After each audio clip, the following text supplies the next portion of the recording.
انا عنده سؤال بجد والله، هي ليه الناس بتخلق مبررات لاشرف بن شرقي دايما؟ يعني في لعيبه كده في الاهلي، اول لما الاهلي بس يلعب ماتش وحش على طول بتلاقي بتتشتم. قفشه، طاهر، هما فعلا كده كده وحشين، يعني ما عنديش مشكله.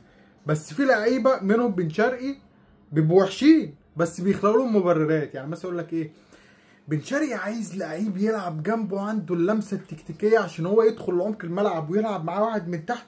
بن شرقي بقى لو لعب في الزون ديفنسر ودخل من جوه لبره ولعب الكره العرضيه، لو جبت له وجبه ديفيستي قبل الماتش انا مش فاهم بصراحه. هو انت كل يعني بن شرقي ما بيعملش حاجه، والله ما بيعمل حاجه.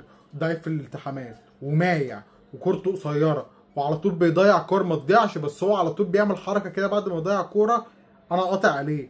لما بعد ما يضيع كوره وحشه قوي يعمل كده